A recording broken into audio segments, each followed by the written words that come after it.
அடுத்து ஒரு காரியத்தை, தொடர்ந்து நடக்கும் ஒரு காரியத்தை பார்ப்போமா? அதுவும் தேவனுடைய சித்தம் என்று வேதம் சொல்கிறது.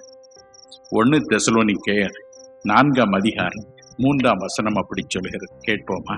நீங்கள் பரிசுத்தம் உள்ளவர்களாக வேண்டும் என்பதே தேவனுடைய சித்தமாய் இருக்கிறது.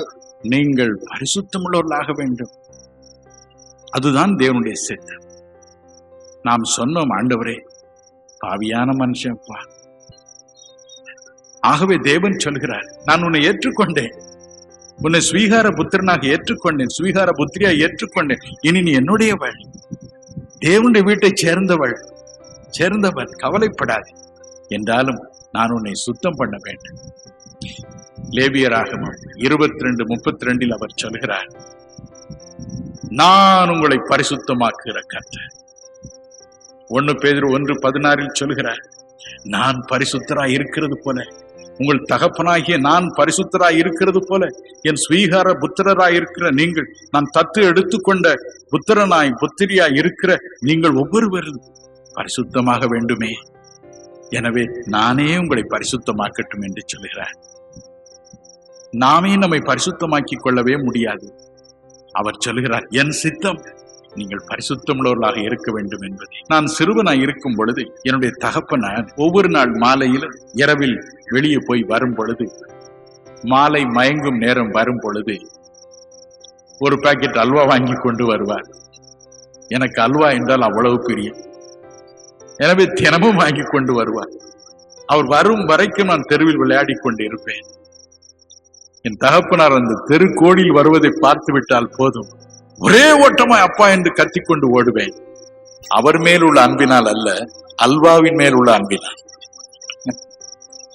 என் தகப்பனார் எப்பொழுதும் வெண்மையான உடை உடும், வெண்மையான ஷர்ட், வெண்மையான வேட்டி, வெண்மையான அங்கவஸ்திரம், ஜரிகை அங்கவஸ்திரம் போட்டுதான் நடப்பார்.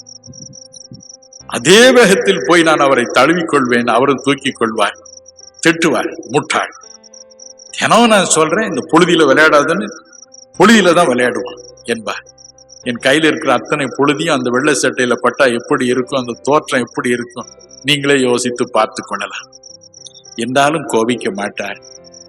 வீட்டிற்கு கொண்டு போவார், என் சட்டைகளை கலற்றுவார், தண்ணீர் ஊற்றி கைகளை எல்லாம் நன்றாய் கழுவி அதன் பிறகு அல்வாவை என் கரங்களில் வைப்பார். தகப்பனின் அன்பு, அதே அன்புதான் நம்முடைய பரம தகப்பனுக்கு.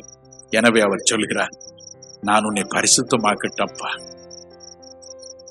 எப்படி பரிசுத்தமாக்குகிறாரா? 1 யோவான் 1:7 சொல்கிறது, இயேசு கிறிஸ்துவின் ரத்தம் சகல பாவங்களை நீக்கி நம்மை சுத்திகரிக்கும். ரத்தத்தினால், தன்னுடைய சொந்த ரத்தத்தினால் நம்மை சுத்தமாக்குகிறாரா? அப்போஸ்தலர் 20:28 சொல்கிறது, தேவன் தம்முடைய சுய ரத்தத்தினாலே நம்மை சுத்தமாக்குகிறார் என்று. எதற்கு ரத்தம்? சென்னையிலே ஜீவானந்தம் என்று ஒரு தேவனுடைய ஊழியர் உண்டு. ஒரு தடவை அவர் சொன்ன ஒரு நிகழ்ச்சியின் உள்ளத்தை பரவசப்படுத்தியது, நிகழச் செய்தது. என்ன சொன்னார்? ஒரு நாள் தெருவில் விளையாடி கொண்டிருந்த ஒரு சிறுவன் கட்டிட வேலைக்காக அங்கு குவித்து வைக்கப்பட்டிருந்த சுண்ணாம்பின் மேல் விழுந்து விட்டான். அந்த சுண்ணாம்பு பொடி பாருங்கள், 2 கண்களிலும் அப்படியே போய் நிறைத்து விட்டது. சுண்ணாம்பு கண்ணில் உள்ள தண்ணீரில் கலந்ததுதான் தாமதம். 2 கண்ணிலும் ஒரே எரிச்சல், கண் வேக ஆரம்பித்தது, ஒரே கூச்சல் போட்டார். தாய் ஓடி வந்தாள் பதறி. என்ன செய்வென்று தெரியவில்லை. அருகில் இருந்த கிராம வைத்தியரும் ஓடி வந்தார்.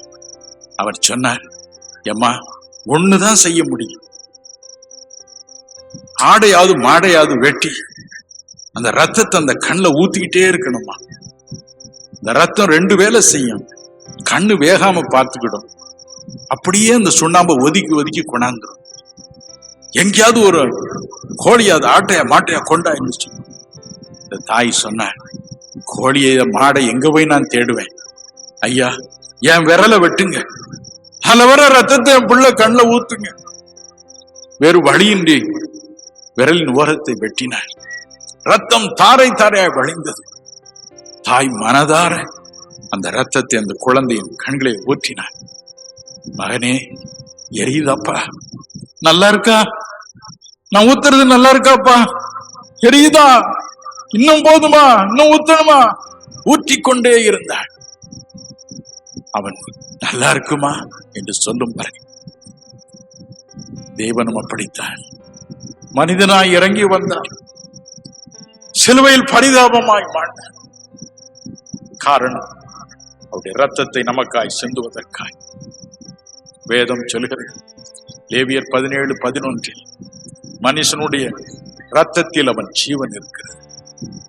ரத்தத்திற்கு ரத்தம் என்ற வார்த்தையின்படி தம் ரத்தத்தை சிந்தினார். எப்பொழுது நீங்கள் கதறுகிறீர்களோ, அப்பா என்னை உம்முடைய ரத்தத்தினால் கழுவும், உங்களுக்கும் தெரியாமல் அப்படியே கழுவுகிறார். அன்பு, நீங்கள் பரிசுத்தமுள்ளவர்களாக வேண்டும் என்பதே அவருடைய சித்தமாயிருக்கிறது. யாரும் அதை மாற்ற முடியாது. கழுவுவார், உங்களை சுத்தமாக்குவார். கவலைப்படாது.